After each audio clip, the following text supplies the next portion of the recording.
Welcome to another week, another show of Hawkeyed with me, Dave O'Hara. Here he is, folks. Matt Gatens, former Prep Player of the Year in high school basketball from Iowa City High, former Iowa Hawkeye great, all Big Ten, captain. The list goes on and on. We'd be here all day, but former Hawkeye great, and now current Iowa Hawkeye assistant. First and foremost, thanks for joining us, Matt. Thanks for having me. You're very welcome. Good to see you again.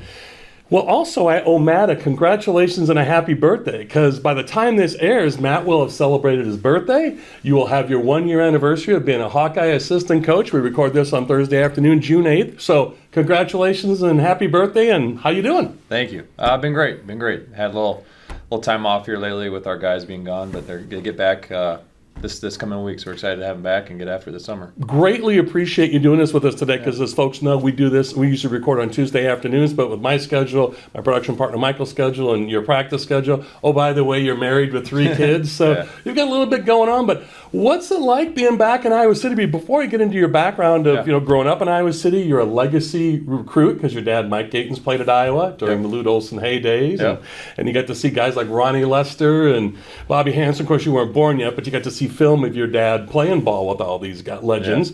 But what's it like for you and your wife to be back in Iowa City? It's been great. It's pretty special to get to. I've told people in this business, coaching, you don't get to choose a lot of times where you kind of just go where the jobs are, where your connections are, where you feel like you need to grow your career. But to get the opportunity to come back to not only the school you played at, for the coach you played for, in the city that raised you, it's a really, really special opportunity that we're thankful for, and it's been awesome. It's been fun being around family, friends, just so many people to reconnect with from my childhood, my high school days and college days. Then we were gone for I don't know, for 10 years or so, maybe more than that now since I graduated. But we've been gone in and out of the city a little bit, when I was playing overseas, and then we'd visit. But to be back and have 3 kids here and raise them in the community that raised me, it's been awesome. And I appreciate Hawkeye Nation, the city of Iowa City, the community. It's an honor to be a part of it again as a parent now, and seeing your kids and activities in the city, and now to be coaching the Hawks, the school that you love. It's an honor. So it's something we take very seriously, and very, very proud to be back here and honored. Well, we're very proud and happy to have you back here. So let's get into that, what it's like growing up here. Playing, your dad training you, Mike Gatens, former Hawkeye player. And again, during that heyday we talked about, but before your time, but you've seen video, you get it. And I've seen past interviews with you and your dad and how much you enjoyed that. And you guys are quite the tandem or competition on the golf course too, if I remember correctly. So let's talk about that. Growing up, Player of the Year at City High, state championship. But as you're growing, getting older and going through school, and before that state championship and before the Player of the Year award in 2008 when you graduated high school, did you ever always think, I'm going to be a Hawkeye, there's no doubt anywhere else? Or if Duke came out of the woodwork, or Krzyzewski or something like that, UCLA, or was it always, I'm going to be a Hawkeye? For the most part, yeah. I mean, it was my dream to play for the Hawks. It was my love growing up was cheering for Hawkeye sports, basketball, football. I had a sister play volleyball here. I had a sister play soccer here. So I was always going to events, always around the program with my dad. Going to practices, going to a lot of games, going to some away games, went to some Big Ten tournaments as a kid, some incredible memories. And I always just envisioned myself one day being out there, and it was a dream. And when I got the offer as a freshman, I just knew it was where I wanted to be. I wasn't big in the recruiting process. Right. So I didn't want to. And I was really close to coaches at the time too. Coach Alford and Coach Neal were here. I was really close to those 2 guys, and I felt it was right time. Wanted to help recruit some other guys in AAU that I was seeing in events I was going to hopefully be Hawks as well. So that was a big piece of it. But at the end of the day, I knew I wanted to be a Hawk and wanted to get it over with, and it was always a dream. So I have to ask, who was happier, mom and dad or Matt Gatens, that you were a Hawkeye, or all 3 of you equally as happy? Yeah, I mean, I'm sure they were really happy that I was going to stick around and they could easily get to home games and all that. And I'm sure they're very proud. I mean, they're proud. I mean, they're both alums. My mom was a cheerleader here as well. And so when your son goes to your alma mater, I think that's special. So a lot of competition growing up in a house or neighborhood, or kind of how was it for you? Yeah. A very close family that were still close. My sisters to this day. They were my role models. They very good athletes, worked hard, pushed me. Once they were kind of done playing, and I was getting more serious in high school and college. always pretty hard on me, but they're proud and cheered me on in good Tough times. love. But yeah, tough love. They're and then we're still close to this day. But my dad and I were very close. Lucky to have a dad that was so knew a lot about basketball, but also was one of my best coaches growing up and one of my best friends. So it's special. We're still very close. Now it's cool being back. Now it's awesome that he can now be around my son and help him take some golfing, at his baseball games, everything. So it's cool to see that now and to be back in the community and be close to them. That connection is even stronger. Is great. That is great stuff. So it's not just the in-home, having present parents and present family, but also the present community. So, I know a lot of buddies and I sit around or I just hear fans talk. We often wonder what you guys go through, if that's created pressure or you just kind of put the blinders on and said, no, I'm just going to play. And if I go to Iowa, when I go to Iowa, I'm just going to play. It was a sense of pride. Tim DeWhite's a guy I always, same high school, you look up to a guy like that. He's a legend. People like that, there's so many people that came before me that were Iowa City kids that wanted to go to Iowa. It's just a very sense of pride and community. And so I knew when I had the opportunity, I knew I wanted to do it. I wanted to be in that same group of people. And even in Iowa, young guys that had committed before me, Jeff Horner, Dean Oliver, then after me, like Joe Wieskamp. So the guys that were offered early and just and hopped on it and wanted to be Hawks at a young age. But yeah, the Iowa City guys that were Glenn Worley is another one that even I went to West High. I growing up watched him. Nate Kading is another guy I'm really close to this day. That was someone I looked up to. That was a local guy, and I wanted to be one of those guys. Matt, let's take a quick break. We'll come back for another segment. Thank you so much. Next 2 more segments, but we'll talk about your playing career the next segment. And then we'll close out talking about your future and coaching and what your loves are moving forward. So sounds good. He is Matt Gatens, former Hawkeye basketball playing great, current Iowa Hawkeye men's basketball assistant coach. I'm Dave O'Hara with Hawkeyed. We'll be back with more in just a few moments. To have a strong finish, you need an excellent start. It's true on the track and also in the field. That's why Mershman Seeds works tirelessly to deliver cutting-edge technology year after year. Introducing Starting Line, Mershman Seeds' latest advancement in seed treatment, now providing added protection from white mold and sudden death syndrome all season. Ask for Starting Line seed treatment from Mershman Seeds, your friend in the field. Welcome back to Hawkeye with me, Dave O'Hara. There he is, former Hawkeye basketball playing great and current Iowa Hawkeye men's basketball assistant coach, Matt Gatens. So, Matt, thanks again for staying for the whole show. We got this segment, another segment left. Let's talk about your playing career at Iowa. You had a first couple years a little rough coming in, and then, like as you mentioned, and anybody knows this, that if you didn't know, we'll tell you, you played your last 2 years with Fran McCaffrey, and now you're coaching with Fran. So let's talk about those first couple of years. I don't want to indict anybody, but it was a rough couple of years. And then you come in, like as you said, you wanted to bring guys in. You knew you had to build some things. Mm-hmm. Then Fran comes in, and your last year you end up going to the NIT, and a lot of good stuff happening. You could see the trail going for success. A lot of good young players came in. Aaron White, as you were going out the door. But talk about those first couple of years before Fran got here, if you would, for us, please, and then we'll get into that.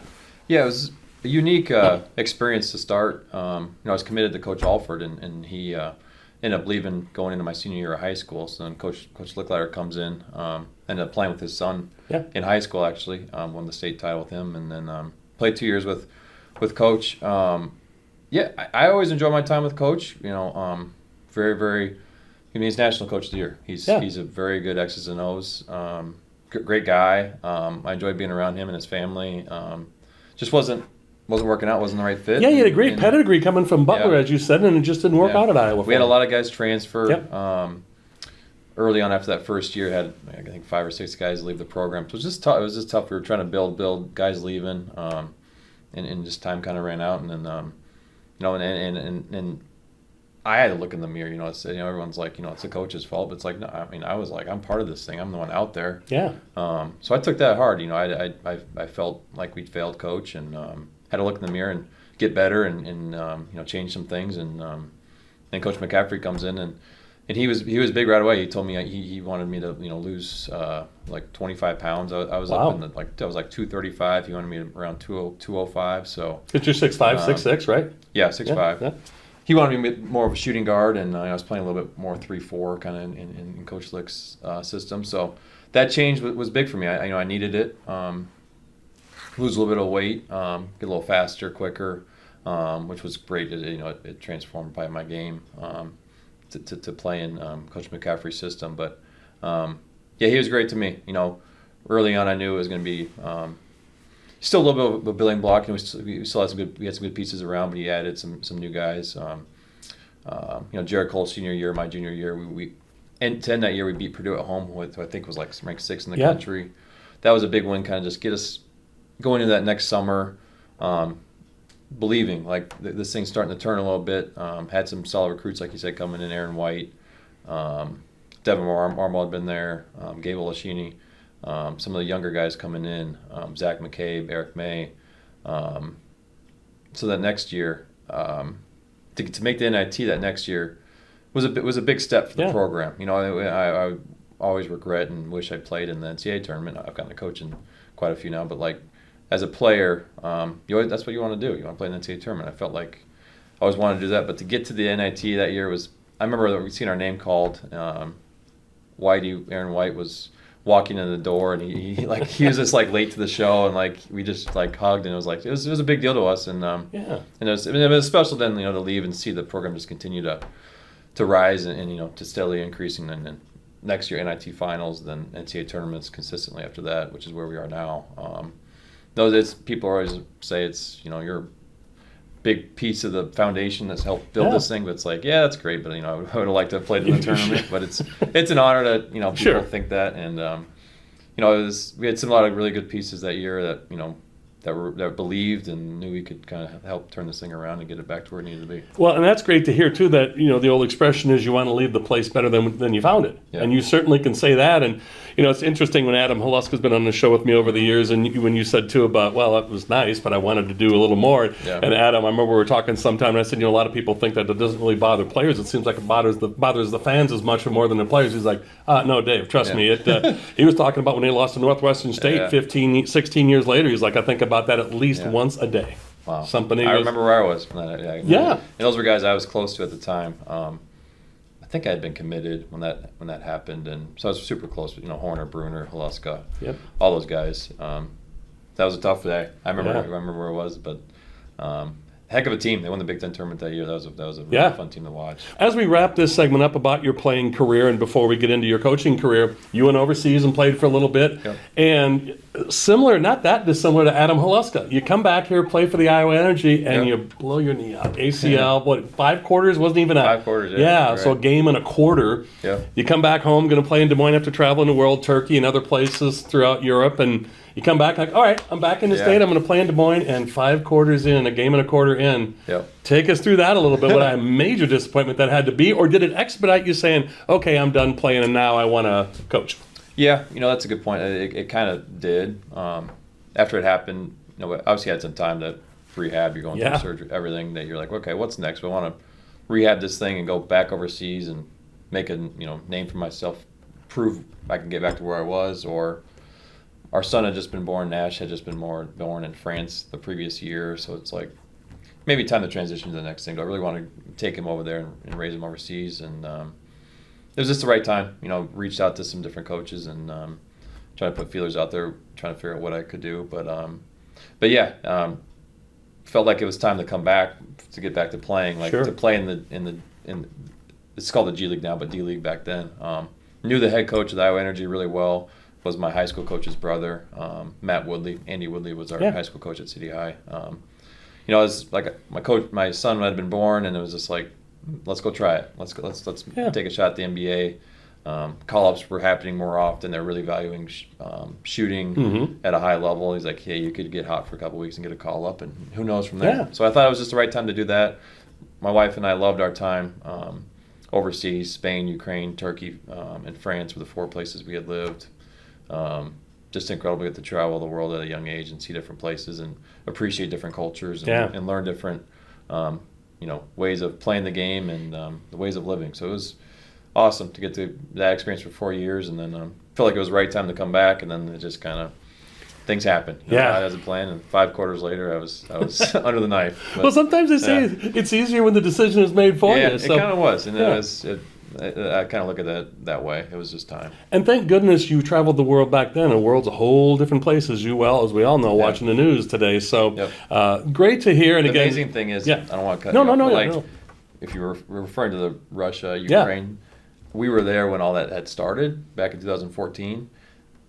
Now it's century long battle, but like this stuff that's happening now from 2014 with Crimea. I had sent my wife home during that time. It was just there was outbreaks and fighting, and so like we didn't know if we'd finish our season. They ended up shortening our season, shortened the playoffs. They sent a couple teams home. It was just amazing to be living through world news. Right, we were a little bit more away from the border of Russia, so we didn't have a ton to worry about where we were. But there was protests and there was things in the bigger cities around us, and it was kind of a unique, stressful time to be living over there. But we ended up finishing the season, finished the playoffs, and we got out. But it's sad now, awful to watch what's happening on TV over there now. I can only imagine, as you just said, and I know you didn't cut me off at all. I'm glad you went there, because that's the whole point of doing this is playing ball overseas. And as you said, you and your wife got to see the world. And I got to imagine for you now, and you can even tell your kids, National's getting old enough now to understand certain things. And that's got to be unbelievable for you and your wife, Erin, to watch that and go, wow, 9 short years ago. We were there. Yeah. Amazing. I'm really glad you shared that. Thank you so much. So, hey, he's Matt Gatens, former Hawkeye great, current Iowa Hawkeye men's basketball assistant coach. Going to be joining me for one more segment for the whole show this week. Matt was kind enough to do this. Going to talk about his coaching career and where his future lies, and going to ask you some tougher questions now. Get ready. So, hey, for Matt Gatens, I'm Dave O'Hara. We'll be back to close out the show with more Hawkeye in just a few moments. Who do you trust to produce the best yield? A seed company that's chasing technology, or a seed company that's writing a book on it? Mershman Seeds is a leader in technology. We're independent and family owned. Our sister company, MS Technologies, provides access to world-class traits and genetics. And our starting line seed treatment is second to none. Who can you trust with your yields? Mershman Seeds, your friend in the field. Welcome back to Hawkeye with me, Dave O'Hara. There he is, Matt Gatens, former Hawkeye basketball playing great, now current Iowa Hawkeye men's assistant basketball coach. Played for Fran McCaffrey, now he's coaching with Fran. So let's just start there. What's that like? So you played for the man. You guys you could tell had a very nice player-coach relationship. Of course, I joked with you earlier, much was made of this early March Madness when Iowa played. Bruce Pearl, the former assistant at Iowa, and some people still have some hurt feelings with Bruce back in the day, whatever that's about. We know what it's about, but you know what I'm saying. Yeah. And you coached with him. And so I got to believe when the call came this year of, hey, that's our opponent, I got to believe Coach McCaffrey was like, all right, Matt, you scouted this team. Tell us about it. I got to believe that came up. Yeah. You see all the mock, the bracketology and all that, so you're like, oh, we could play them. But then when it popped up, I kind of squinted. I'm like, we're playing them in Birmingham? Like, so that whole deal was just wild. Like KU always playing in Kansas City. It's like, come on. We're the better seed, and we're playing in their backyard. So it was a wild, they had more fans at that game than fit at the home arena of their arena in Auburn. So it was a pretty good advantage for them. But I took that one hard. I bet you did. A lot of friends still work there, guys I'm super close to. And, obviously Bruce, who was great to me, a mentor. And spoke very highly of you pregame, of course. Yeah, he's great. He was close to my family when he was here in the late 80s, early 90s. Was one of the first guys to hold me in the hospital when I was born. Wow. So he always tells that story when he would introduce me to people down there, So he's like family. So it was special to work for him. Thankful opportunity just to get into the business. He had an open GA spot, wanted me to come down and take it. It was great to me. And, man, you're making connections straight out of the womb. Yeah. Wow, you're networking. You weren't even a day old. I love it. Yeah, it helps. Your dad's got buddies that are coaching and doing all that, so that helps. But that was tough to lose that game. You go to the NCAA tournament. You're first time I get to be in the NCAA tournament as a member of the Iowa basketball team, and I'll see your scouts. It's like, but that was tough. But they had a good team. They played well. They had a great environment.